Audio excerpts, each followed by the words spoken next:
Assalamualaikum warahmatullahi wabarakatuh. Saya Maisanda Karuna dengan NIM 2014080013 akan menjelaskan tentang materi ekologi dan lingkungan.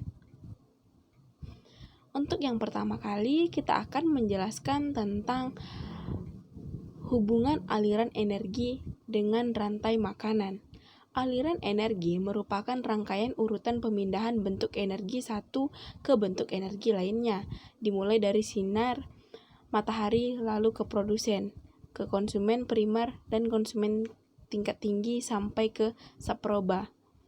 Alasan perpindahan energi berbentuk aliran karena energi yang sudah digunakan tidak dapat dikembalikan seperti semula. Siklus terjadi apabila perpindahan tersebut bisa kembali ke posisi semula dengan kandungan yang sama. Rantai makanan menunjukkan diagram deskriptif untuk memperlihatkan aliran energi makanan dari satu kelompok organisme.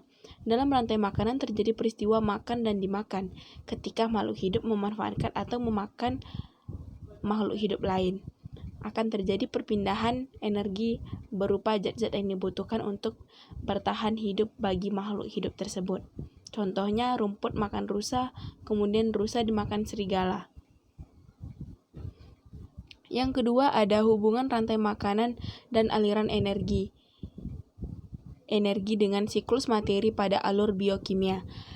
Yang pertama, siklus materi adalah perputaran energi yang terjadi di antara komponen ekosistem. Siklus materi diawali dari energi matahari yang ditangkap oleh produsen, kemudian terus berputar tiada henti pada konsumen dan semua komponen ekosistem.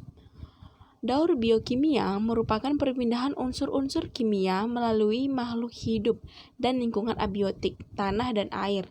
Dalam daur biokimia dikenal dua macam daur, yaitu edaphic dan atmosferik. Daur karbon ini diawali oleh pemanfaatan CO2 oleh tumbuhan dan dijadikan senyawa organik, lalu hewan mendapatkan karbon setelah memakan tumbuhan, dan hewan-hewan maupun tumbuhan yang mati diuraikan akan menjadi CO2, air, dan mineral. Tentu saja pada proses ini ada keterkaitan aliran energi, siklus materi, dan daur biokimia.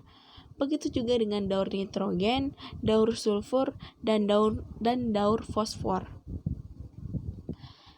Yang ketiga, kita akan menjelaskan tentang lingkungan. Sebagaimana yang kita dapat pada gambar tersebut, pada gambar tersebut kita dapat melihat bahwa indahnya lingkungan, penghijauan, dan pepohonan yang indah.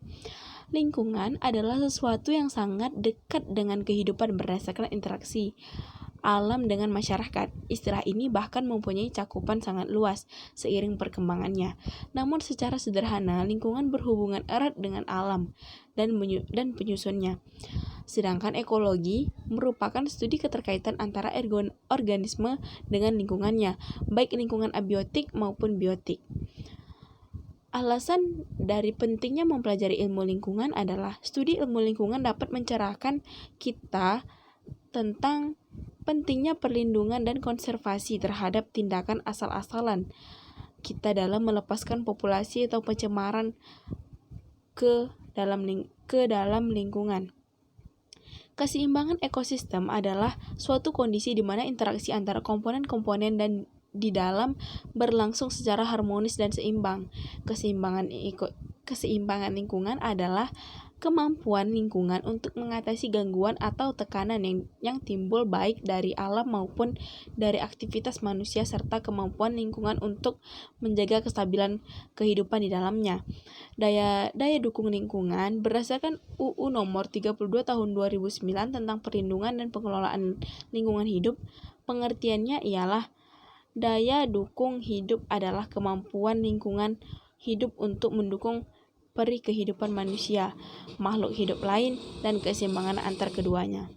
Yang keempat, ada aktivitas manusia yang menimbulkan kerusakan lingkungan. Nah, seperti yang kita lihat pada gambar tersebut, yang satunya penghijauan, yang satunya didatangi oleh polusi yang membuat lingkungan menjadi tercemar. Nah, apa itu polusi? Polusi adalah masuknya atau dimasukkannya makhluk hidup, zat, energi, atau komponen lain ke dalam lingkungan hidup oleh kegiatan manusia. Pencemaran udara adalah peristiwa masuknya atau tercampurnya polutan unsur-unsur baik buatan maupun buatan alami. Nah, macam-macam polusi, ada polusi udara, polusi air, polusi tanah. Yang kelima, masalah-masalah lingkungan akibat yang ditimbulkan serta solusi pemecahannya. Yang pertama, masalah lingkungan berskala lokal adalah longsor. Longsor adalah peristiwa geologi di mana terjadi pergerakan tanah seperti jatuhnya bebatuan atau gumpalan besar tanah. Solusinya ialah tanah di sekitar perumahan dipadatkan, tidak mengundulkan hutan, dan lain sebagainya. Masalah lingkungan bersifat global. Ada efek rumah kaca, adalah fenomena yang memberikan banyak manfaat bagi kelangsungan hidup di bumi. Akibat yang ditimbulkan efek rumah kaca itu, suhu global meningkat. Panas dari sinar matahari tertangkap oleh gas rumah kaca akan menyebabkan suhu semakin panas. Dan solusinya ialah hemat energi listrik, beralih dari pupuk anorganik dan organik. Dan masalah lingkungan yang berskala regional, ada hujan asam, adalah istilah untuk segala bentuk pengendapan dengan komponen berupa asam, seperti asam sulfat, nitrat, dan jatuhnya ke tanah atmosfer dalam bentuk basah dan kering. Yang keenam, ada aktivitas manusia mengelola lingkungannya. Seperti pada gambar, pengelola lingkungan hidup adalah usaha sadar untuk memelihara dan atau melestarikan serta memperbaiki mutu lingkungan agar dapat memenuhi kebutuhan manusia sebaik-baiknya. Pengelola lingkungan hidup mempunyai ruang lingkup secara luas dengan cara beraneka ragam pula. Pengawetan atau perlindungan merupakan kegiatan budidaya hutan pasca fungsi kontrol. Perlindungan ini intinya bertujuan untuk melindungi hutan dari berbagai serangan yang dapat merusak keseimbangan dalam hutan. Selanjutnya, pelestarian ekosistem flora dan fauna adalah menjaga secara utuh flora dan fauna agar tidak punah. Melestarikan ekosistem flora dan fauna dengan cara upaya tertentu bisa melakukan pencegahan punahnya flora dan fauna. Pengawetan tanah adalah usaha pengendalian erosi melalui koreksi atau pemeliharaan atau perbaikan.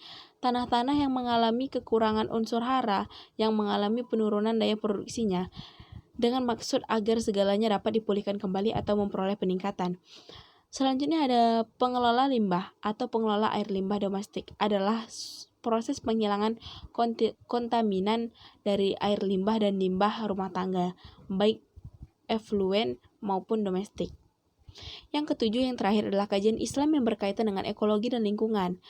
Terdapat pada Quran surah Al-A'raf, yaitu yang artinya, dan tanah yang baik, tanaman-tanaman tumbuh subur dan seizin Allah, dan tanah yang tidak subur, tanaman-tanaman hanya tumbuh merana. Demikianlah kami mengulangi tanda-tanda kebesaran kami bagi orang-orang yang bersyukur. Nah, dengan begitu manusia diwajibkan untuk menjaga kelestarian atau kesuburan tanah sebagai wujud syukur dan iman kepada Allah Subhanahu wa taala. Selain peran hamba sebagai manusia juga mempunyai peran horizontal, yaitu sebagai khalifah Allah di muka bumi. Tugas khalifah adalah menjadi wakil Allah untuk mengelola dan memakmurkan bumi. Selanjutnya, sebagai seorang muslimah, upaya kita untuk menjaga lingkungan ialah, bagi saya sendiri, menjaga kebersihan itu adalah sebagian dari iman. Nah, maka dari itu semua umat muslimah atau umat muslim harusnya menjaga kebersihan termasuk kebersihan lingkungan kita. Cukup sekian dari saya. Jika ada kesalahan, saya mohon maaf. Wabillahi taufiq wa hidayah. Wassalamualaikum warahmatullahi wabarakatuh.